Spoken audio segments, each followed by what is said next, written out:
Mayor, it's great to be with you today. What an honor. We just listened to your address, getting everybody back up to speed. I know I've been hearing from the public. Everybody wanted to hear from you. So how's it been? What have you been up to?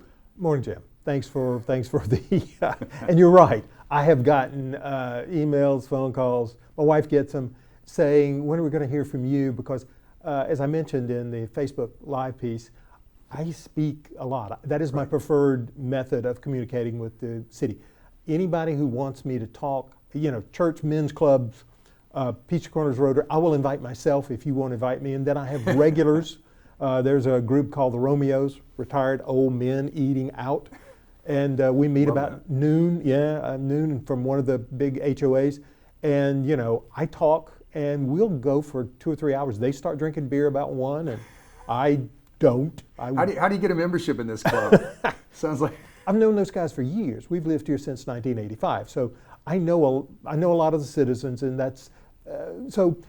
To answer your question directly, Debbie and I, because we're retired, we can stay safe at home pretty well. Right. It's pretty self-contained. But my son, he works. He's already had a 20% pay cut. They're already talking about more cuts. We check in with a lot of friends via FaceTime.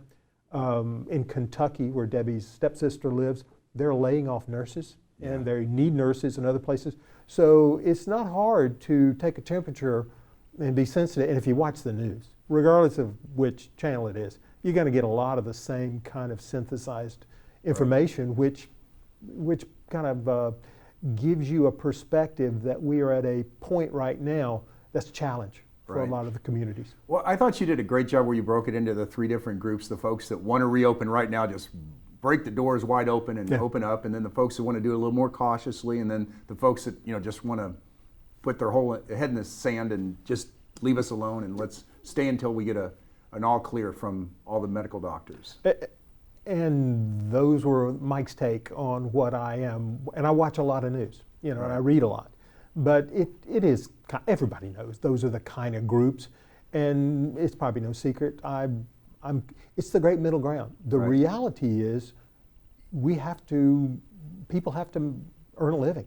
It's as simple as that. I just use any of my friends, family, even the most frightened people, unless they're retired people with a secure income, they have to have a salary, and we have to provide emphasize here, safe way for them to do it. Right. And it's probably going to be a combination of the employers, because right now I understand the governor's requirement to take the temperature. Everybody wears a mask. Right.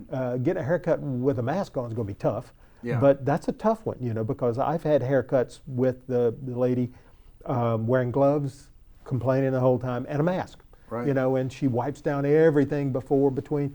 That's just the way it's going to be for a while. Yep. I made an inquiry a few days ago, and I heard back from Jay, who owns your Traditional Shave Masters here in town. We'd featured him on one of the shows, and we were asking around, you're going to open? He says, I'm getting all my protective gear. I'm reading everything. I'm getting up to speed, but I'm not going to open until I feel I can, protect, myself, but also more importantly, my clients.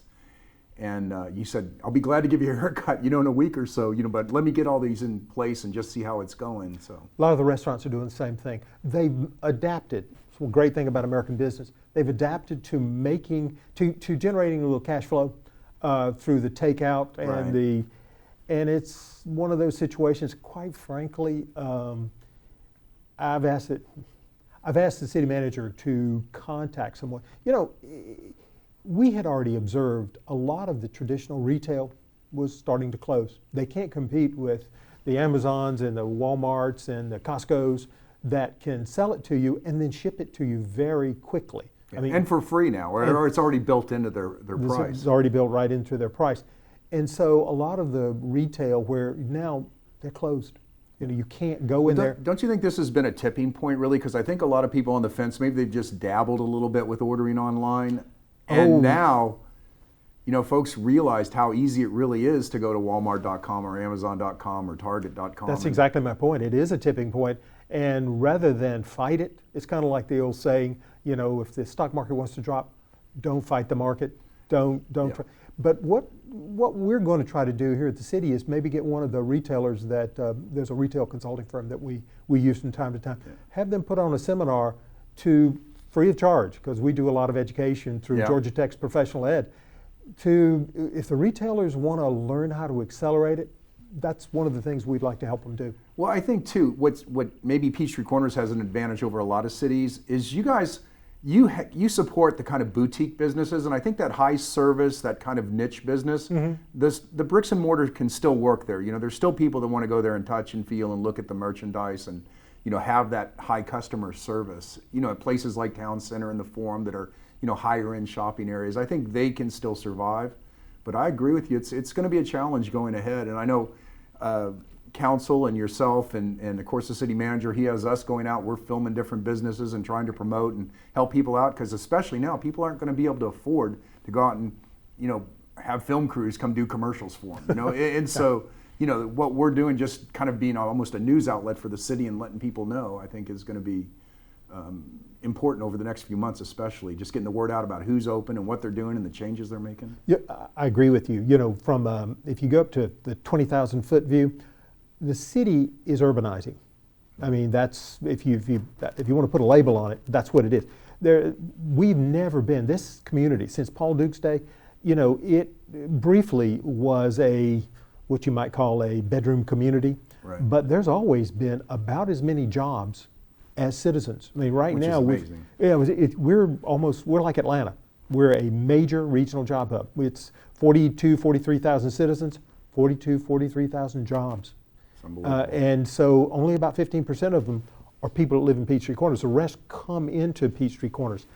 And as we start to, and talk to realtors, houses are still selling. A realtor friend of my wife's called the other day. She's still busy. And I was talking to a guy the other day who lives in an apartment complex in Peachtree Corners. Oh, he's happy to be here. Right. And these are the older apartments that are being refurbed, and the vacancy rate is very small. People want to be in Peachtree Corners and that drives what we call urbanization, and we like to label it thoughtful urbanization. In other words, you got to watch the tree canopy. Yeah. We do.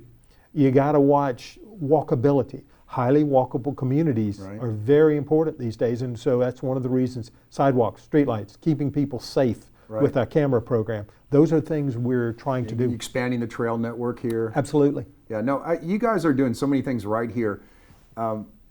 One of the things I want to talk about, you guys have really given business an adrenaline shot here with Curiosity Lab. With technology, I think that was, I mean, now it looks even smarter than ever to me, because technology's now a more major player than ever after this pandemic and the reliance that we have on technology. And so many of the big companies are coming here, they're going to be testing here. Talk a little bit about Curiosity Lab and what your thoughts are there. You're exactly right. You know, and I can't take credit for it. You know, it's I'm fortunate to have a great counsel, a young man named Alex Wright. We were debating, let me go up 20,000 feet and look down. We were discussing the transit vote, MARTA, and it was back and forth. We have citizens, we have people on council that support it strongly, people that don't. And Alex was saying, you know, the next step in technology is going to be autonomous vehicles. That's where we ought to be investing. Right. And as a matter of fact, and it was all of a sudden, you could just sense the serendipity of the moment. Right. And his face changed and he said, you know, we ought to think about doing that right here. And I went, yep. And Brian and I looked at each other, Brian, city manager, and I looked at each other and said, let's do this. Yep. And I looked around the council, and all of a sudden, all the heads are going up and down. Right. And we have shared that vision ever since. And it has become so smart. We've got a great council and a great staff, and so they've embraced it. And Georgia Tech's embraced it. And some of the people, Georgia Power, and some of the names are still protected by non-disclosure agreements. But when you get a phone call from a Delta Airlines saying, you know, we've got more rolling vehicles than we do have planes. If you think about it, they've got all those carts that take bags out, and they've got all kinds of little carts. And they're thinking about how to make them autonomous. Right. Well, that's probably a pretty good idea. Right. And so when they looked for a place, they are a person to partner with, they went to Georgia Tech, and Georgia Tech said, we know exactly where to go to test those vehicles. Right. Curiosity Lab. Because you have all this diversity here with the tree canopy, with the terrain that goes up and down, with all the different entrances and exits on the street. That's right. I mean, it's a challenge here. I mean, to operate an autonomous vehicle here, it's a real world test. It's a unique test. There are, and Brian would be better at giving you this, but the simple fact is when people come to us and say, there are like 5 steps you have to go through to really be a qualified test site, we check off the boxes. And having it in this location, in Tech Park, there have been 2 major companies that have come here with, I think, over 300, 400 employees. You know, ASHRAE and one of the software company that have come here, and they said, we don't want to participate in Curiosity Lab, we just want to be in the environment. Right. What you're doing here has got everybody excited, so we want to be here and we want to be in on the ground floor. That's great. That's what we're after. Yeah. Jobs for our citizens. Yeah. And you guys are reaching out to everyone. I mean, you're letting us. We got the Peachtree Corner Kids show that was really just starting to get traction before all this COVID-19 stuff came out. But what was great was some of your staff here, Kim Cherrick and Rocio and Judy Putnam, of course. They came to us and said, we want to do a coloring book. I mean, from all the high-tech stuff, but then what cities do a coloring book? Right. Yeah. Right? We have the coloring thing going on right now, Color Our Heroes, but we got a real coloring book that's coming out. I mean, so, telling the story of Peachtree Corners and working on different things, really unique things and outside the box things that the city does. Do you know the way I phrase it when I talk to people? Because Curiosity Lab, cities don't do that, and cities don't do a lot of the things we do. And when I'm asked about where did that come from, when I go into meetings with other mayors, we're a new city. We are the newest city in Gwinnett County. We're 8 years old or so. It's when you're a new city, you don't know what you're not supposed to do. So many of the other older cities, well, they've never done that before, so right. they can't possibly change that. But we have our council is think out of the box, folks. We elected a good council, and so we try things and nobody's telling us no. Yeah, and it's working. I've presented to board of directors at Fortune 50 companies that are an easier pitch than your city council. I can tell you that. You guys got some pretty powerful people. All of them are super smart, but you got some real C-suite kind of people that are on your city council. Yeah, well, we're very fortunate. I have a great council. Yeah. And it's funny, we've only had 1 turnover in all this. I'm a consensus guy. Right. I always make sure everybody's listened to, and we try to craft a kind of a solution to whatever it is that, if I have to, this is Jim's idea, come on, I want you to work with him. What's it going to take? We kind of do that. Right. It takes a lot of time, but we're the happier for it. We stay together. There are a lot of the new cities, without naming names, that have had massive turnover as mayors and that are newer than us, and their councils. It's because they don't see value in that consensus vision right. for the community, and we do. I'm fortunate that our council shares that. Yeah, this city reminded me. I mentioned this to Brian the other day. My mentor, when I was first starting out in the design world, he told me, he said, "Best idea wins." And here's a guy that valedictorian of his university, right. nuclear mechanical double major, California State math champion, like 6 decimal places in his head. Mm-hmm. And he told me, he looked over, and one of the guys working there that was one of the maintenance workers, he said, if John over there has a better idea on how to do this, we're going to use John's idea and give him credit for it. And that's the kind of ethos that this city has, to me, in this the government here. Oh yeah, as I say sometimes in some circles, we wrote the charter for the city on my kitchen table. Better or worse, yeah, that's where all those meetings to start the city were in our kitchen table. And I specifically made sure it's a nonpartisan city. It's not Republicans or Democrats or anything, because it's not Rush Limbaugh talking points or Bernie Sanders positions. Right. There are no Republican ways to fill a pothole or Democratic ways. It's just what's the smartest way to fill a pothole, right. and other kinds of things. So you're exactly right. Best idea wins. Doesn't matter. Right. This is a very apolitical city hall. Mm-hmm. I couldn't tell you. I could walk through here and I still couldn't tell you Republican or Democrat by design. By design. Yeah. Yeah. You guys do a great job of that. Yeah. We want everybody to feel welcome. Right. Absolutely. It's because everybody has good ideas. And we really need that as a country moving forward. Oh Lord, yes.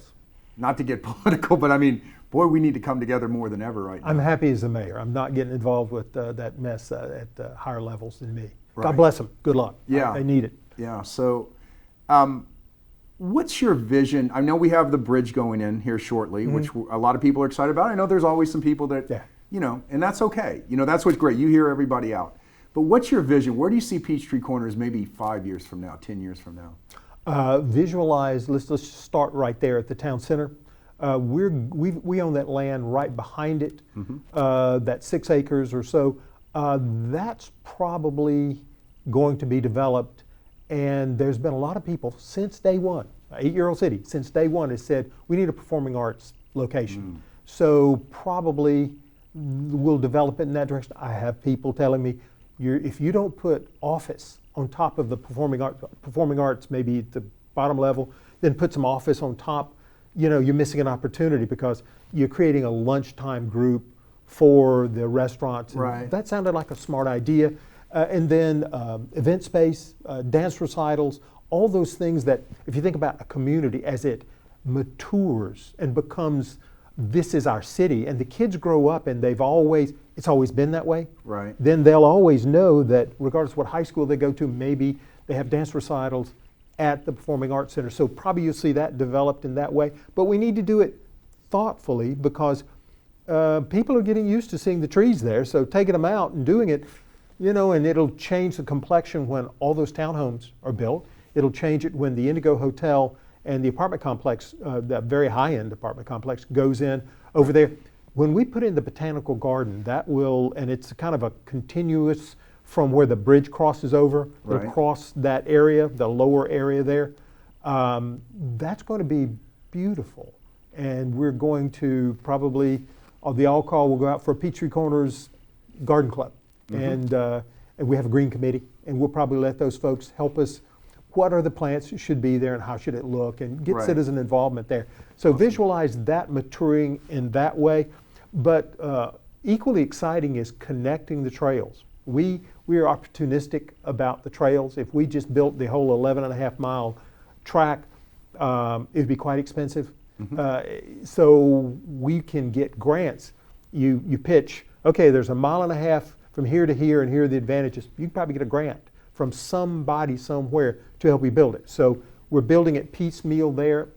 One of the good examples is Crooked Creek Trail, which starts down off Spalding, where we border Sandy Springs, their park, and it goes clear around to where the Chick-fil-A is. It crosses through the area on the south side of Holcomb Bridge Road, crossing Peachtree Corner Circle.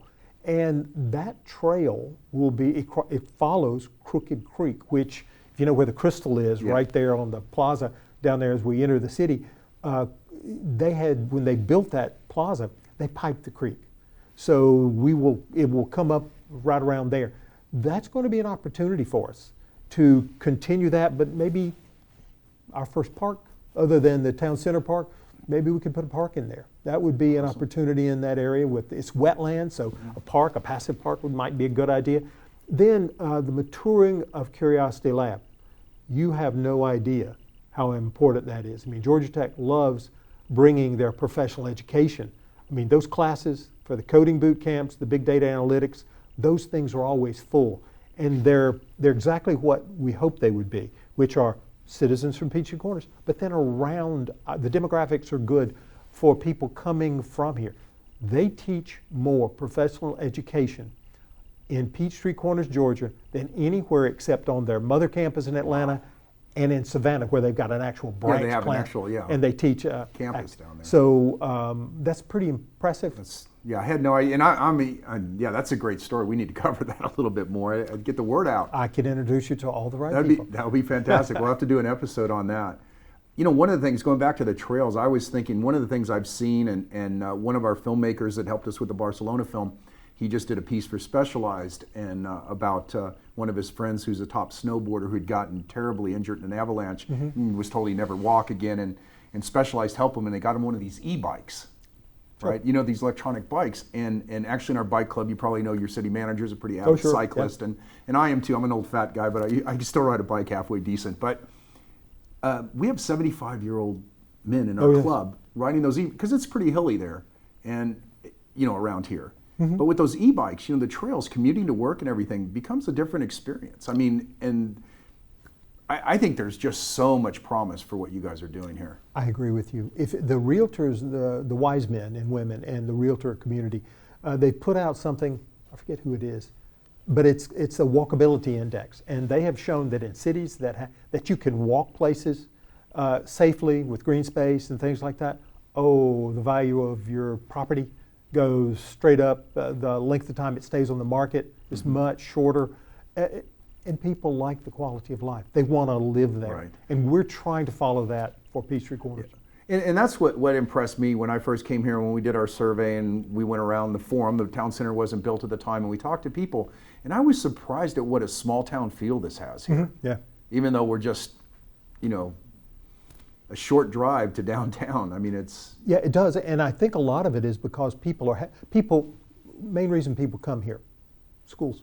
Yeah. If you average age, probably 36. If you go around, especially circles I hang in, you would think it would be much older. It is not, because a lot of younger people come here because they want to start their families and go to our schools. Simpson Elementary, Peachtree Elementary, Pinckneyville, the middle schools here, they're terrific. And then we've got 2 great high schools, Norcross High School, Paul Duke STEM. That's a big deal. Shouldn't leave out Wesleyan or any of the other private schools. Yeah, you got amazing private schools here as well as great public schools. And so people come here for that and the quality of life. And that is the vision, is we want the citizens who live here now to stay here. Previously, I would be at a restaurant or someplace and they'd come up to me, when are you, I'm tired of mowing the grass in my 4,000 square foot home, I want to sell it, we're empty nesters, Mike, why don't you let somebody build. And they're talking about infill. They're talking about the kinds of homes that are going to be built on the old Fiserv site.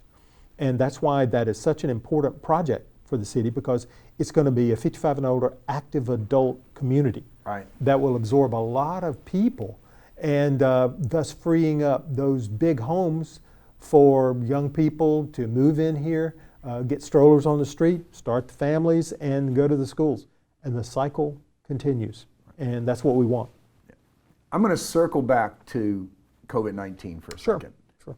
I'm getting a lot of questions out there. And I know you addressed the events, that the events are not going to happen, probably nothing's going to really happen in May or June. Sure. But what about City Hall? I'm getting people, I'm out on the road, they see us filming things on Curiosity Lab, and they go, hey, when's City Hall open? Where's the mayor? I said, well, people are working. You can make an appointment. Call City Hall. Yeah. Go to the website, send an email. They'll meet with you if you need to be met with. But when's City Hall going to open to the public? Do we have a time yet or a date? It'll open unless the governor extends his public health emergency, which is due to expire on May 13th. And he's given no signals that he's going to extend those. Then we'll open on May 14th. And there'll be more news about that as we kind of say. That's probably a wait and see thing too, because they're going to, depending on what happened with this early reopening, I know they're thinking there may be another spike or something like that, and there'll have to be an adjustment made, I guess. But I think that's what people are going to have to learn. I think most people expect a spike, because there'll be some people that, okay, I don't have to wear my mask. I can just do it. No. You have to wear your mask. The only reason I'm not wearing a mask is because I'm talking to Jim. Right, and we got a safe distance we got a here. safe distance. That's why you see this. We are about 8 or 9 feet apart. But, exactly. But when I go outside, when I go anywhere, my wife and I both wear a mask. I think people are going to have to live that way. As I said, I'm on the Paul Duke STEM business advisor and the school council there, and I was talking to the principal. I said, is one of the options to start school with everybody wearing a mask? He said, yes, it is. We're talking about that option. We're talking about continued digital learning. Right. We don't quite know yet, because they're waiting to see closer to the time and to see what the numbers, what the science shows us. Yeah, I mean, I know people talk about America 2.0, and I think there's going to be some permanent changes from all of this. There will be. Yeah, there is no. I was listening to 60 Minutes the other day, and the highest general in the Air Force and he's the number 2 guy on the Joint Chiefs of Staff, was saying there is no 2019 normal. You just get that out of your head. There's going he was speaking for the military, Right. but the implications are for us. Yeah. And he said we have to be able to, adapt. And he was talking about the fact that every single scenario, and they're great planners. They war game and they plan all the time. They had none. Every one of them was incorrect. They get this part of it right, but who would have thought COVID-19 would have done this instead of this? And so they're having to adapt, and they've learned quite a few lessons. Yeah. You're mentioning the Joint Chiefs. I have a friend, and I'm going to be careful how I say this because I don't want to disclose, certain companies under NDA, but he works for one of the major tech companies, and he's a former Joint Chiefs staff member, retired colonel, very, very bright technical guy. And he works in IT and technical sales and all that, and heads up a division for one of the bigger companies. And they've seen their business go from just enterprise level, servers and like serving a city hall type of thing like this, the way your network is super robust. And they're now having to support the work from home folks. Yes. I mean, they're procuring laptops at unheard of numbers and then creating all these enterprise software and network connections that they're having to do. He said it's fundamentally changing. These are not like short-term changes that these big companies are making. They're anticipating a permanent change for a lot of workers. Yeah, it's going to, my son works in IT for IHG, International Hotel Group, and he's working from home very comfortably. Right. He's on the phone all the time or he's doing things. He needs to have face-to-face. He's got employees that are in the Philippines, that are in India, that report, and then London, that report to him. And so he's just on the phone with them, middle of the night, whenever he has to be. Right. But they're making it work. And I think everybody's businesses are learning, do we really need as much office space? So that's going to be the next big G. Do we need these kind of space? And that'll have to be dealt with. Yeah. Step at a time. Yeah, issue at a time. I think there's a lot of dominoes that haven't fallen yet. The other second shoe hasn't dropped. I mean, I think I try to encourage people right now. I mean, I'm an entrepreneur. I've had to reinvent myself several times. I've been essentially running my own business since 1989, and things change. Yeah. There's this famous book. I'd recommend this. Who Moved My Cheese? Oh yes. You've read that, right, Mayor? Bought it and given it to all my employees. Yeah, exactly. Two different companies. All right, so the mayor and I both recommend go out and buy Who Moved My Cheese. It's a short little read, probably take you an hour max. All right. But wow, because the cheese has definitely moved. And I tell people now's the time. Maybe if you got laid off, if you lost that job, now's the time, to reinvent yourself. And if you're working, how do you become more high tech in the job you're in? How can you provide more value to your employer? That's right. We all need to be thinking about that right now. How can we be more creative? How do we adapt to these times? How do we be agile? And it's going to be hard. There's a lot of pain. I have some clients that are really scared right now. I have clients I never thought before, in the medical field, losing hundreds of thousands of dollars a month right now. Oh yes. And it looks like they're going to get the payroll protection, but they're not 100% sure. It hasn't showed up yet in the first round. They're hoping the second round. But I tell people 30.2 million small businesses in this country, and the first round only 1.6 million businesses got something. That's right. So the 19 out of 20 small businesses in this country have not benefited from that first round. So yeah, I have a friend at the bank, and he was talking about trying to take care of the smaller businesses with the first round of funding. Second round is coming out, and he said he knows a number of people that simply won't be taken care of. And I have a friend who owns a small business who didn't. And therein lies that great middle ground of the options. People are going to have to go back to work. We're just going to have to adapt and help them go back to work safely. We get a lot of phone calls. I get a lot of emails from people saying, my company is been deemed an essential business. However, my employer is not separating us 6 feet apart. Please help. And we're told by the state, we'll investigate it. But I can't say no to people in my own city. So we send out code enforcement. And it's in one case it was barely 6 feet. In another case, there's plenty of room. People are scared. Yeah. And so people are going to have to adapt, and it may be that you can't put as many. The theaters, I have a friend who was general manager for theater, and he said, we're trying to put a seat between. I mean, I saw on the news the other day, the airlines are going to try to have every middle seat's empty, and I'm going, yeah, that's probably not 6 feet. It's not 6 feet. I have a friend that works for Delta, and she was talking about that, you know, because they have such great purification systems on the plane, you know, the air makeup Filtering system, air. Yeah. that they think feel pretty safe about it. But I mean, I understand people's fears. I want to talk a little bit, and I think you hit upon it in your address a little bit, but we need to be compassionate with each other in that, you know, the businesses that don't want to open up, respect that.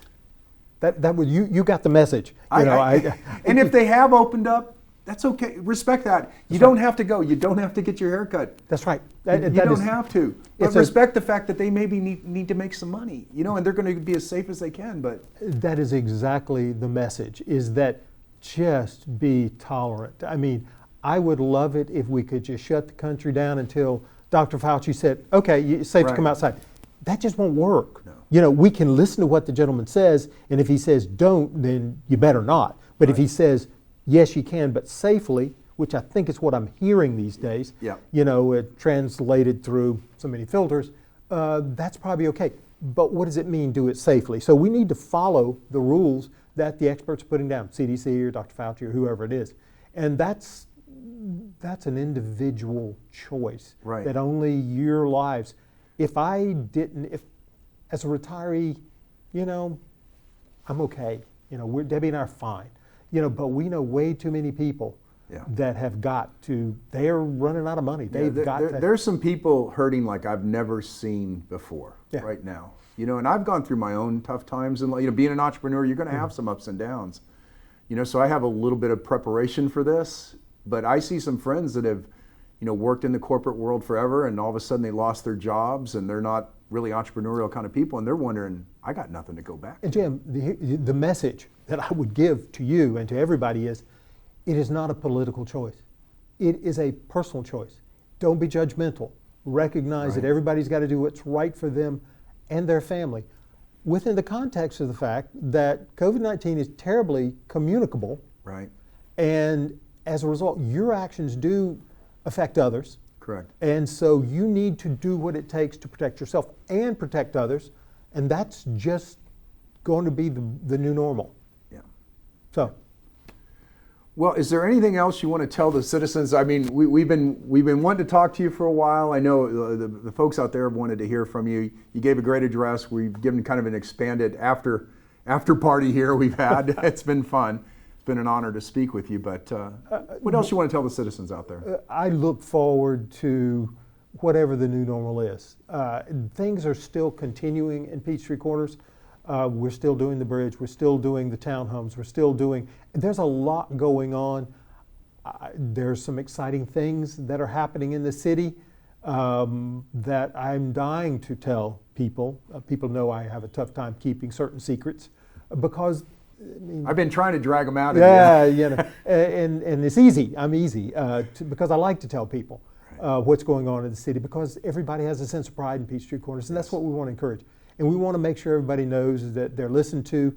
And you're right, you have to go forward with a non-judgmental, compassionate, listen to everybody, but also recognize there are realities when you're dealing with a disease.